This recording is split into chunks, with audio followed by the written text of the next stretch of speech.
Hello everyone. आज की इस वीडियो में हम बात करेंगे कि सरकार क्या होती है।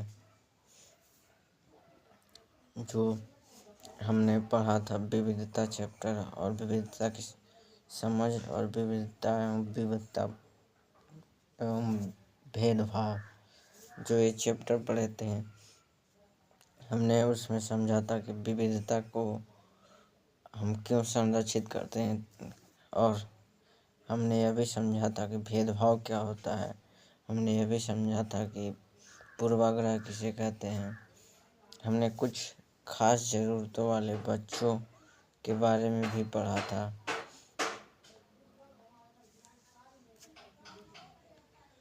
अब हम इस वीडियो में पढ़ने वाले कि सरकार क्या होती है। तो सरकार वह संस्था होती है जो निर्णय लेने का काम करती है, जो कुछ नियम और कानून बनाती है जिससे समाज को संचालित किया जाता है। सरकार में शासन एवं प्रशासन दोनों लोग आते हैं। शासन यानी जो लोग विधि बनाने का काम करते हैं, और प्रशासन जो विधि को लागू करवाने का काम करते हैं। सरकार में 3 संस्थाएं जाती हैं। पहला विधायिका, दूसरा कार्यपालिका, तीसरा न्यायपालिका।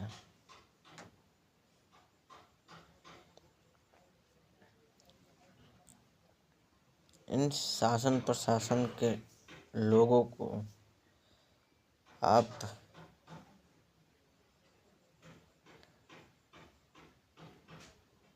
लोग चुनते हो,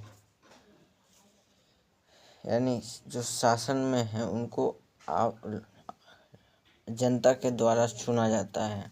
जब जनता चुनती है उन लोगों को, और उनको हटाने का भी जनता को अधिकार होता है, तो वहाँ पर एक लोकतांत्रिक सरकार होती है, लोकतांत्रिक शासन व्यवस्था होती है। लोकतांत्रिक शासन व्यवस्था में जनता का शासन होता है। जनता कभी भी उस शासक को उसके शक्तियों से अलग कर सकती है, उसको शक्ति प्रदान भी कर सकती है, उससे शक्ति छीन भी सकती है। इसी को कहते हैं लोकतांत्रिक शासन व्यवस्था।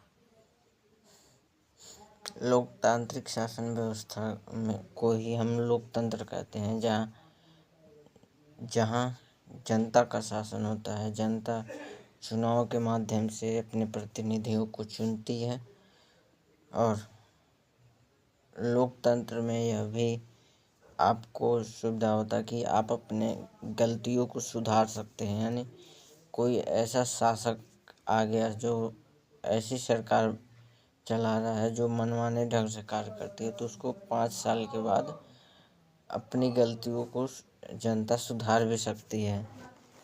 यानी गलतियों को सुधारने की भी गुंजाइश होती है लोकतंत्र में। जो राजतांत्रिक व्यवस्था होता है उसमें राजा सर्वे सर्वा होता है।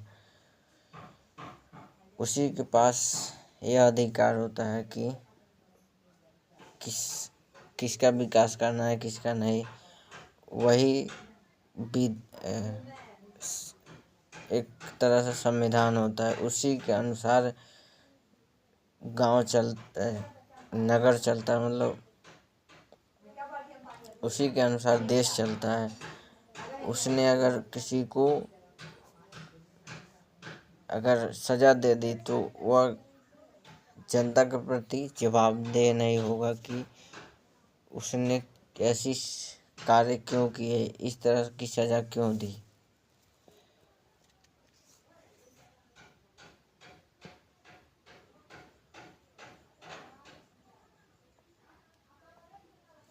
तो ऐसी सरकार होनी चाहिए जो जवाबदेह ही न हो किसी के प्रति, जैसे कि चाइना इस समय है। उसने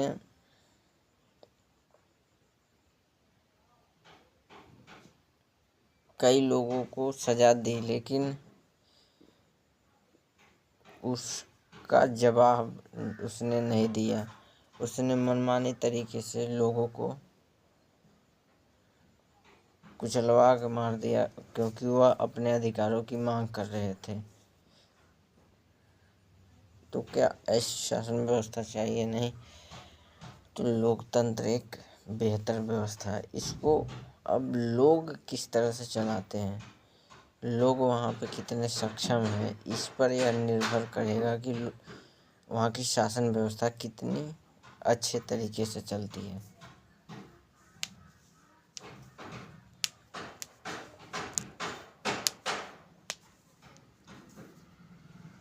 कोई भी शासन व्यवस्था यानी लोकतंत्र भी उतना बेहतर नहीं है अगर वहाँ के लोग ही बेहतर नहीं हैं। लोग अगर योग्य होंगे तो लोकतंत्र भी योग्य होगा लोगों के विकास के लिए। आप गलत लोगों को सत्ता में लाएंगे तो वह गलत चीज़ों का ही तो विकास करेंगे। जैसे इस समय हमारे देश की समस्या है जल प्रदूषण, दिल्ली में वायु प्रदूषण। तो इस पर ना ध्यान देकर आप गलत चीज़ों पर ध्यान दे रहे हैं।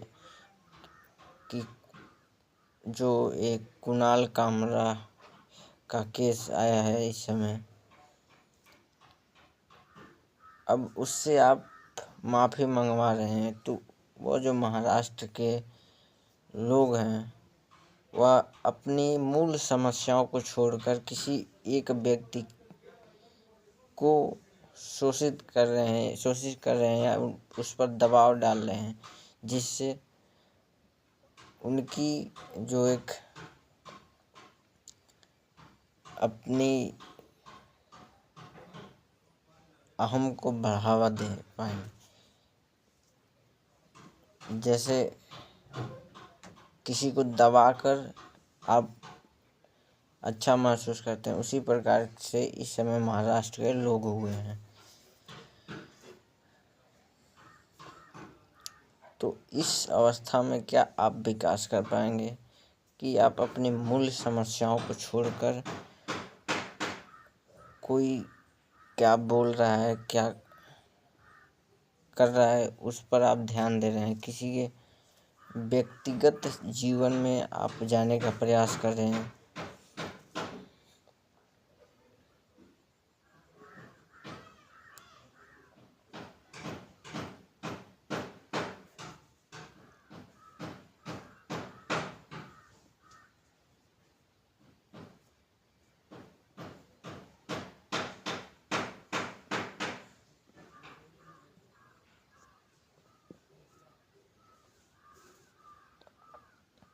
तो लोकतंत्र निश्चित एक बेहतर शासन व्यवस्था है।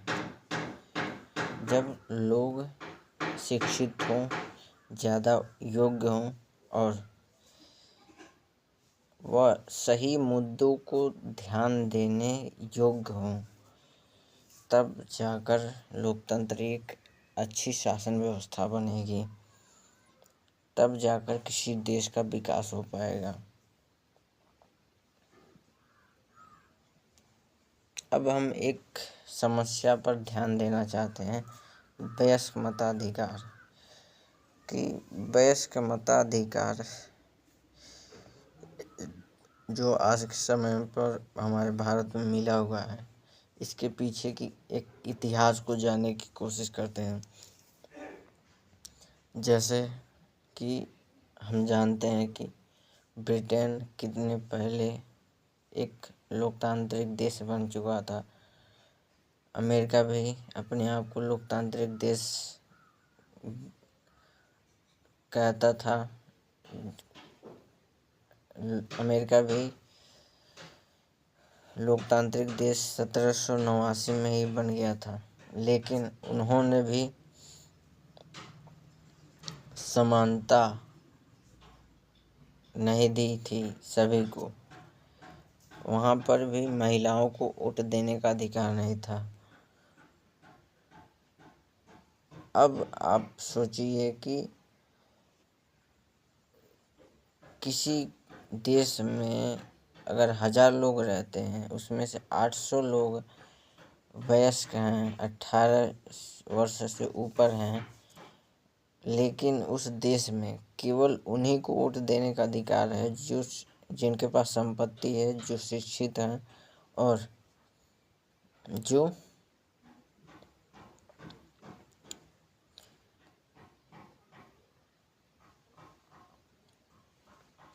जिनके पास संसाधन अधिक है, यानी ज़मीन अधिक है।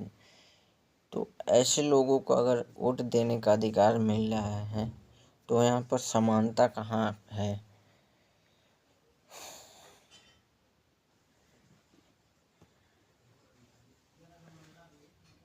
समानता तो तब है ना कि सभी को वोट देने का अधिकार मिले, चाहे वो उच्च वर्ग से हो, मध्यम वर्ग से हो या निम्न वर्ग से हो, कहीं से भी हो, लेकिन उसे वोट देने का अधिकार हो, तब तो समानता है। आप जो अमेरिका है, यह अपने देश में महिलाओं को वोट देने का अधिकार 1920 में देता है, ब्रिटेन 1928 में। क्यों? आखिर यह जो अपने आप को लोकतांत्रिक देश कहते हैं, इन्होंने भी क्यों इतनी लेट महिलाओं को अधिकार दिया?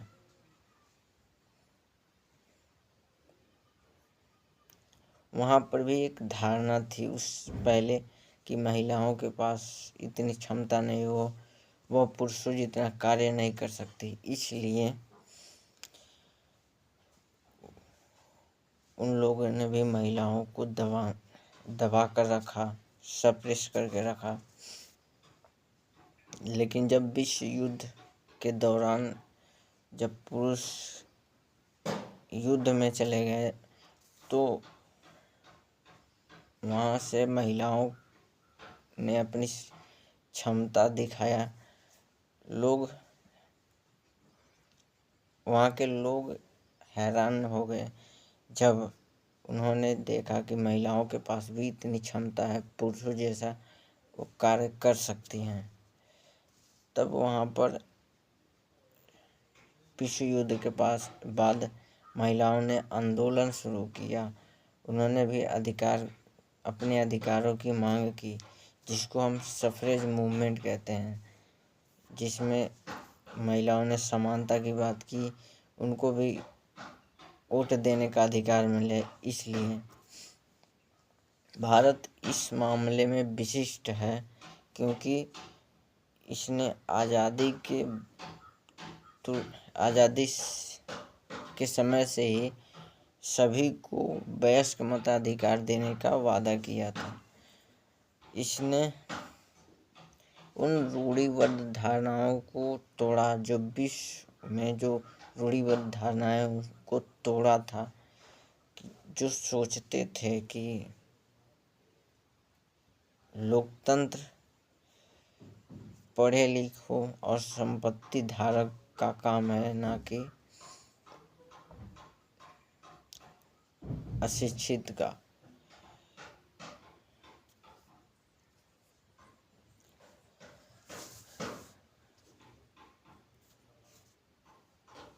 तो इस तरह से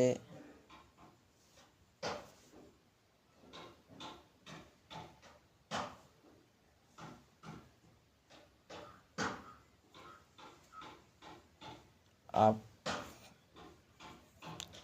वयस्क मताधिकार विश्व में पूरे जगह पर फैला। हमारे देश में भी वयस्क मताधिकार है, जिस हमें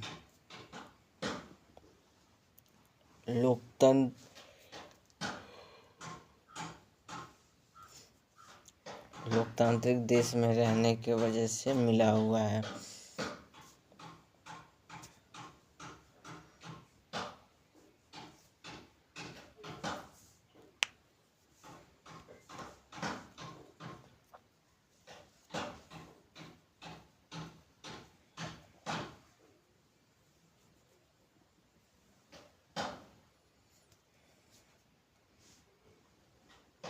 किसी भी लोकतंत्र में 3 स्तर की सरकारें होती है। पहला केंद्र सरकार, दूसरा राज्य सरकार और तीसरा स्थानीय सरकार। तो अब हम स्थानीय सरकार को समझने का प्रयास करते हैं। स्थानीय सरकार एवं प्रशासन जो विधि को लागू करने का प्रयास करे, जैसे पुलिस, सरकारी कर्मचारी, सरकारी विभाग के लोग। तो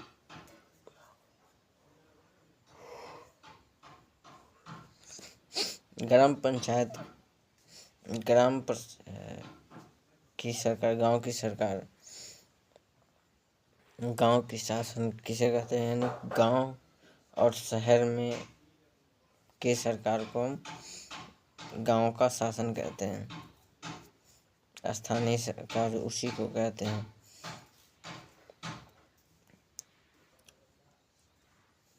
यहाँ पर लोग प्रत्यक्ष तौर पर भागीदार बनते हैं। यहाँ पर आपको लोकतंत्र की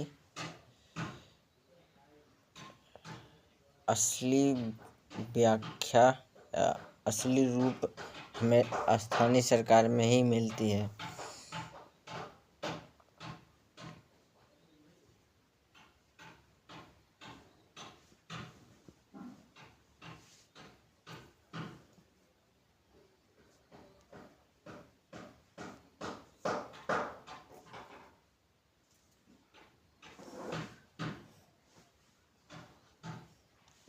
हमें स्थानीय सरकार को समझने के लिए थोड़ा इसको तोड़कर अपने गांव से जोड़कर देखना होगा कि हम प्रधान को चुनते हैं और एक वार्ड मेंबर को चुनते हैं और एक जिला पंचायत को चुनते हैं। तो जो ग्राम पंचायत होती है, ग्राम पंचायत में हम प्रधान को चुनते हैं। तो प्रधान और जो वार्ड मेंबर होते हैं, यह दोनों मिलकर, यानी वार्ड मेंबर और ग्राम प्रधान, ये दोनों मिलकर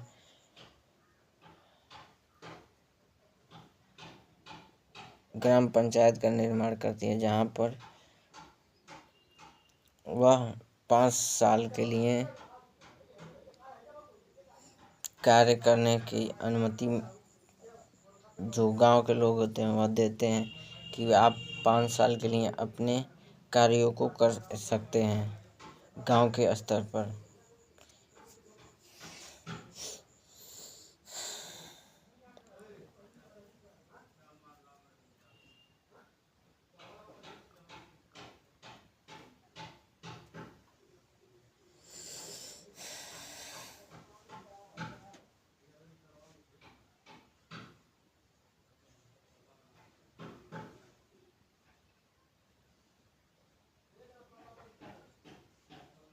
उसके बाद आता है जिला पंचायत। जिला पंचायत को गांव के लोग चुनते हैं। जिला पंचायत में कई सारे गांव आते हैं और वहाँ के लोग जिला पंचायत को चुनते हैं और जिला पंचायत जिला के स्तर से उन 10 गांवों की विकास को देखता है और उन्हें उनके आवश्यकता के अनुसार संसाधन को उपलब्ध करवाता है। जिला परिषद से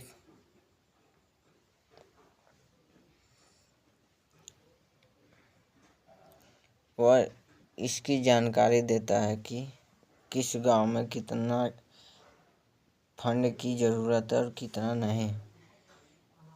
जैसे किसी गांव में अगर सड़कें बननी है तो जो मेन सड़क होती है वह जिला पंचायत के अनुमति पर या जिला पंचायत उस गांव की सड़क की जानकारी, मतलब इस गांव को की सड़क को बनवाना है तो वह उसकी जानकारी जिला परिषद के अध्यक्ष को देगा और अध्यक्ष उस सड़क को बनवाने के लिए फंड देगा। तो जिला पंचायत अब उस जिला पंचायत का सदस्य उस फंड को लेकर ग्राम प्रधान को देगा और उस सड़क को बनवाया जाएगा इस तरह से। और जो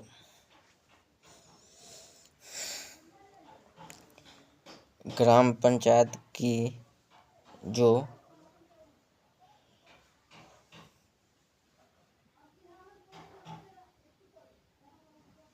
कार्यों की अनुमति है वह ग्राम सभा के सदस्य देते हैं। ग्राम सभा के सदस्यों के अनुमति पर ग्राम पंचायत के लोग कार्य कर सकते हैं, क्योंकि जो गांव के सदस्य हैं उन्हीं लोगों के द्वारा ग्राम पंचायत चुनी गई है। प्रधान को किसी ने नियुक्त नहीं किया है, वह चुने गए हैं जनता के द्वारा।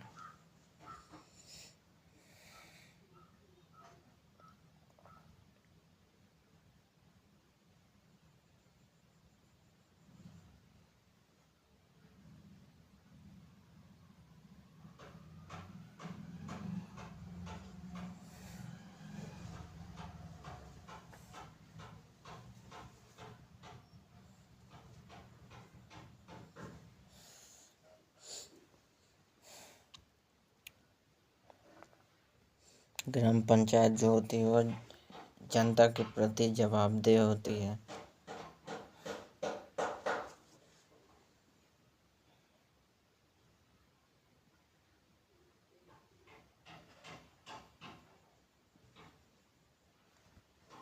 यहाँ पर भी वही कारण है क्योंकि लोगों ने ग्राम पंचायत को चुना है।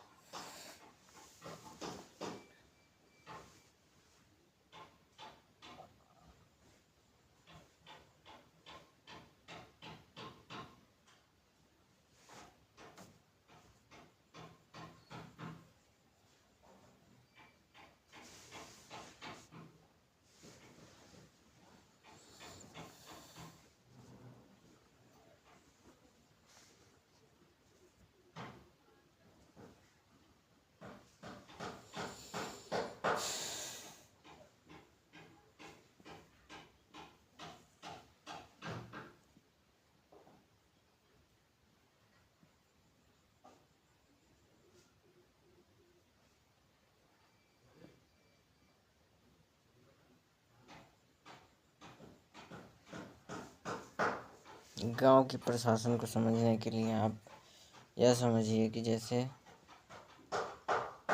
आपका गांव है, उसमें एक प्रधान है। प्रधान जो है जनता के द्वारा चुना जाता है।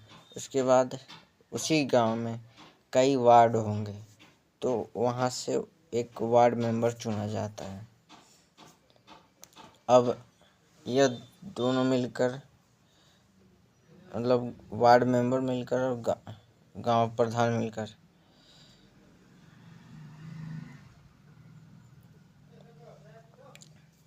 उस गांव के कार्यों को करेंगे। वहाँ पर क्या नीतियाँ अपनाई जा रही हैं, कैसे उस गांव का विकास करेंगे, उसके बारे में लोगों को बताएंगे। अब लोग उसको अनुमति देंगे, यानी ग्राम सभा के सदस्य जो हैं वह अनुमति देंगे उस कार्य को करने के लिए। और वहाँ उस गांव में एक सचिव होगा जो उस कार्यों की देखरेख करेगा कि यह कार्य हुआ कि नहीं। इतने डेट दिया गया था, इस दिन यह कार्य पूरा होने वाला था, क्या यह कार्य पूरा हुआ या नहीं, इसकी देखरेख करेगा सही सचिव। सचिव जो है वह उसका चुनाव नहीं होता, यह सरकार द्वारा नियुक्त होता है, यानी इसको वह पद प्राप्त होता है सरकार के द्वारा। यह पद एक तरह से नौकरी होती है, नौकरी या एक तरह का जॉब है। यह पद यहाँ पर सचिव जनता के द्वारा नहीं चुना गया है। तो यहाँ तक समझ में आया कि गांव के प्रधान का क्या कार्य होता है और वार्ड मेंबर का कार्य क्या होता है। अब गांव के प्रधान को बैठकें करानी होती है, जिससे यह जो ग्राम पंचायत हो जवाबदेह होती है कि अधिक जिम्मेदार बनेगी, अधिक जिम्मेदार और अपने कार्य को सही तरीके से करेगी अगर वह जनता के प्रति जवाबदेह होगी। यह जो स्थानीय सरकार है यह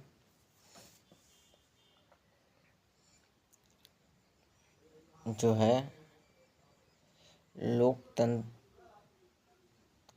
की वास्तविक छवि है। यानी यहाँ पर लोग सीधे सरकार से जुड़ पाते हैं, यानी लोकतंत्र से जुड़ पाते हैं।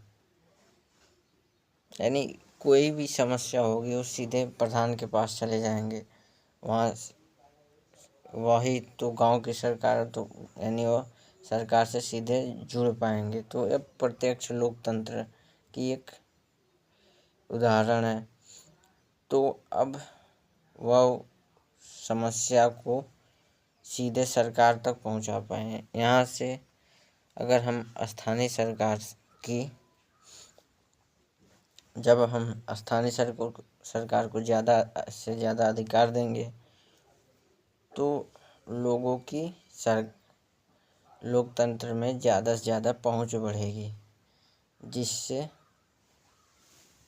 लोग लोकतंत्र से जुड़ पाएंगे सीधे सीधे।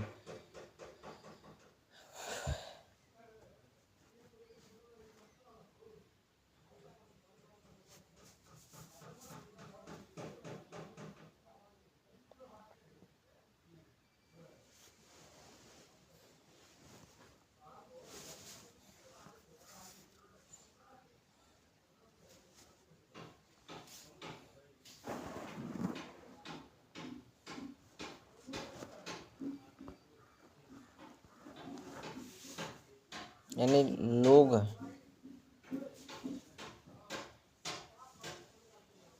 जो है लोगों की पहुंच सरकार तक आसानी से होगी, तो हम कह सकेंगे कि यहाँ पर वास्तविक लोकतंत्र है।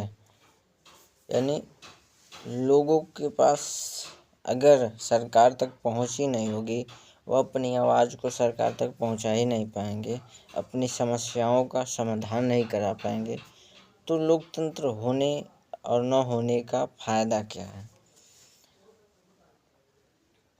जब हम लोग की बात करते हैं तो वहाँ पर जनता का शासन कहते हैं, लेकिन अगर जनता का समस्याओं का समाधान ही नहीं हो पाए तो जनता का शासन होने से क्या फ़ायदा है।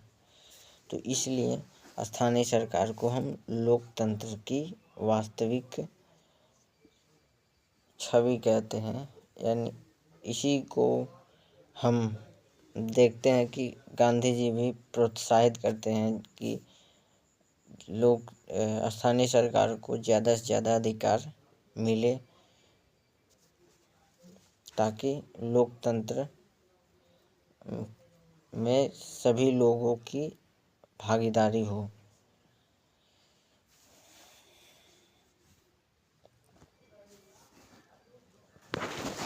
तो आशा करते हैं इस वीडियो से आपको सरकार और स्थानीय सरकार के बारे में थोड़ा बहुत समझ में आया होगा। तो जय हिंद, मिलते हैं अगले वीडियो में। तब तक के लिए टाटा, goodbye, take care of yourself.